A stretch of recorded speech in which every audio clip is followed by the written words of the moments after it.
যে বিপ্লবের মাধ্যমে বাংলাদেশ আজকে নতুন বিজয় দিবস সৃষ্টি করলো, সেটাকে সামনে রেখে এবং আরো মজবুত করে আমাদেরকে সামনে এগিয়ে যেতে হবে। যারা এটা সম্ভব করেছে, যে তরুণ সমাজ, তাদের প্রতি আমি আবার সমস্ত প্রশংসা এবং কৃতজ্ঞতা জানাচ্ছি তাদেরকে। তারা আমার পাশে আছে।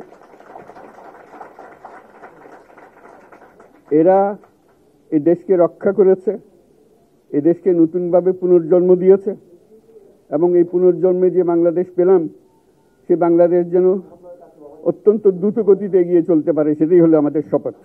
সেটা আমরা রক্ষা করতে চাই, এগিয়ে যেতে চাই। আজকে আবু সাঈদের কথা মনে পড়ছে আমাদের, যে আবু সাঈদের ছবি বাংলাদেশের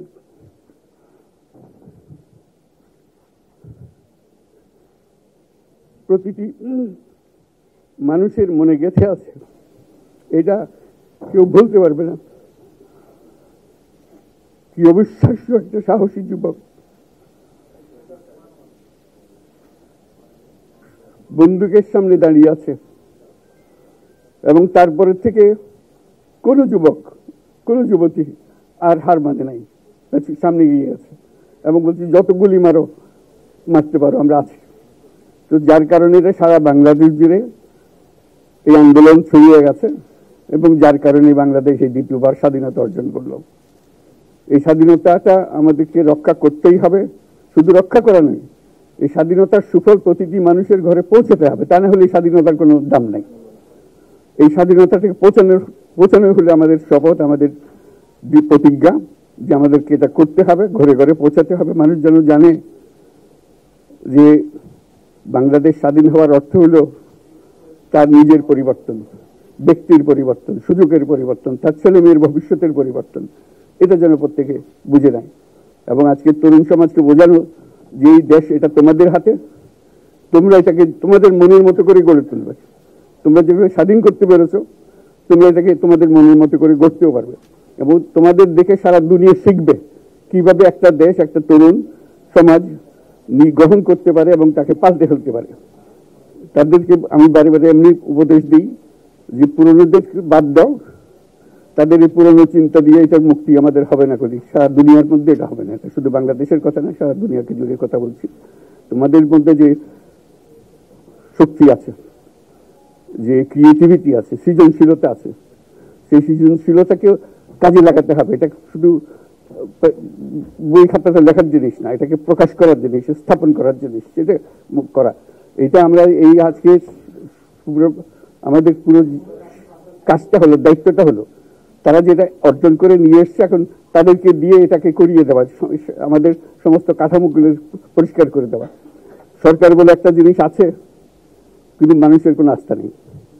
মানুষ মনে করে সরকার একটা দমন পীড়নের একটা যন্ত্র, যেখানে পায়, যেখানে সুযোগ পায় তার একটা কষ্ট দেওয়া, তার থেকে নিংড়ে দেওয়া, যে সকল স্তরে। এটা হলো তার থেকে কেমন ভাবে সামাল দিতে হবে, তাকে একটা ভয়ের একটা জিনিস, তাকে সামাল দিয়ে চলা, এটা হলো সরকার। এটা সরকার হতে পারে না। সরকারকে দেখে মানুষের বুক ফুলে উঠবে যে আমাকে সাহায্য করবে, আমাকে রক্ষা করবে, আমার সরকার আমার জন্য দাঁড়াবে। সরকার তার জন্য দাঁড়ায় না কোনো সময়। যে সরকার হবে সেই সরকার মানুষকে রক্ষা করবে, মানুষের আস্থাভাজন হবে। এটা কেউ জোর করে তাকে বলার জেনে আর ভালো আছে এটা না। সে নিজে নিজে বিশ্বাস করবে, সরকারি লোক দেখলে বলবে আমার লোক, আমাকে রক্ষা করার লোক। সেই আস্থাটা আমাদেরকে ফিরিয়ে আনতে হবে মানুষের মনে, তাহলে মানুষও যোগ দেবে এটাতে। মানুষ এখন পিছিয়ে থাকে যে কিসের মধ্যে আমাদেরকে ঢুকিয়ে দিচ্ছে। আমরা যেন জানতে পারি যে এইটা আমরা সবাই মিলে আমরা অগ্রসর হতে পারি। একটা বড়, সারা বাংলাদেশ একটা বড় পরিবার, এই পরিবার আমরা একসঙ্গে চলতে চাই এবং আমাদের মধ্যে দ্বিধা দ্বন্দ্ব যা কিছু আছে সরিয়ে ফেলতে চাই। যারা বিপথে গেছে তাদেরকে পথে আনতে চাই, যাতে করে একসঙ্গে আমরা কাজ করতে পারি। এর মধ্যে আমরা শুনলাম, আসার পথে শুনে আসছি যে এখানে আইন শৃঙ্খলার ব্যাঘাত হচ্ছে, মানুষকে আক্রমণ করছে, ঘরবাড়ি জ্বালিয়ে দিচ্ছে, সম্পদ জ্বালিয়ে নষ্ট করছে, চুরি করছে, দিয়ে যাচ্ছে, অফিস আদালতে আক্রমণ করছে, সংখ্যালঘুদের উপর আক্রমণ করছে, হিন্দু, বৌদ্ধ, খ্রিস্টান, আহমদিয়া সবার উপর আক্রমণ করছে। এগুলো হলো ষড়যন্ত্রের অংশ, এগুলো আমাদের বিষয় না। আমাদের কাজ হলো এটাকে রক্ষা করা, সবাইকে রক্ষা করা, এটাকে প্রতিটি মানুষ আমাদের ভাই, আমাদের বোন, তাদেরকে রক্ষা করা এবং আমাদের একটা শৃঙ্খলা ফিরিয়ে আসা। বিশৃঙ্খলা, সহিংসতা এগুলো হলো অগ্রগতির বড় শত্রু। আমাদের যে যাত্রা শুরু হলো সেই যাত্রার শত্রু, কাজে এই শত্রুকে যাতে রোধ করা যায়, তাদেরকে বুঝিয়ে শুনিয়ে হোক, তাদেরকে আইন শৃঙ্খলার হাতে দিয়ে হোক, এটা বোঝাতে হবে। তাকে মেরে পেটে এটা ঠিক না, আইন শৃঙ্খলা নিজের হাতে ঠিক না। তাকে আমাদের আইন শৃঙ্খলা বাহিনী এমন হতে হবে, তাদের হাতে সুপর্দ করলে আমরা নিশ্চিন্ত থাকবে তার একটা বিহিত হবে। এমনগুলো আমরা হাতে দিয়ে দিলাম, 2 টাকা নিয়ে আবার ছেড়ে দিল, এটা যেন আবার না হয়। তা আমাদের সেই আস্থাটা আমাদেরকে আনতে হবে। কাজে আইন শৃঙ্খলাটা এখন আমাদের প্রথম কাজ। এই আইন শৃঙ্খলা ঠিক না হওয়া পর্যন্ত এটা আমরা অগ্রসর করার জন্য পদক্ষেপ নিতে পারবো না। আপনারা আমার উপরে আস্থা রেখে আমাকে জানিয়েছেন, ছাত্ররা আমাকে আহ্বান দিয়েছে, সেটাতে আমি সাড়া দিয়েছি। দেশবাসীর কাছে আমার আবেদন, আপনারা যদি আমার উপরে বিশ্বাস রাখেন, আমার উপরে ভরসা রাখেন, তাহলে নিশ্চিত করেন যে দেশে কোনো জায়গায় কারো উপরে হামলা হবে না। এটা আমাদের প্রথম দায়িত্ব। এটা যদি আমি করতে না পারি, এটা আমার কথা যদি না শোনেন আপনারা, তাহলে আমার প্রয়োজন এখানে নাই। আমাকে বিদায় দেন, আমি আমার কাজে থাকি, সেখানে আমি ব্যস্ত থাকি।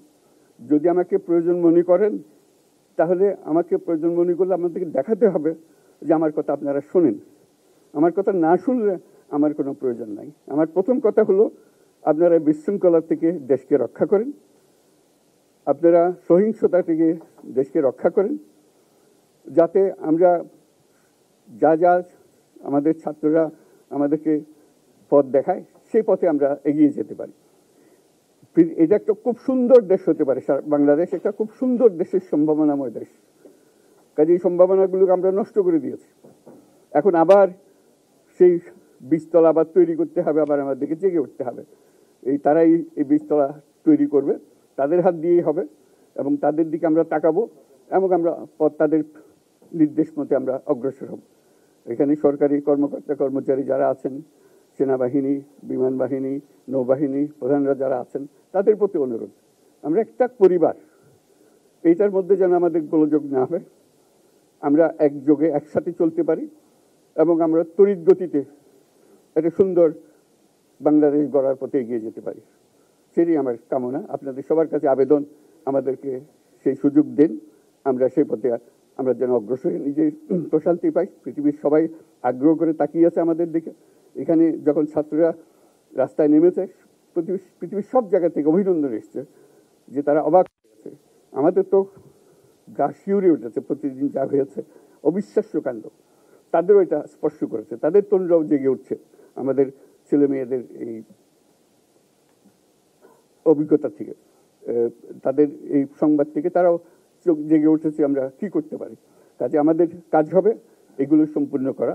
আমরা আজকের থেকে শুরু করলাম, সেটা আশা করি আমরা দ্রুত গতিতে এগিয়ে যেতে পারবো। সবাইকে ধন্যবাদ।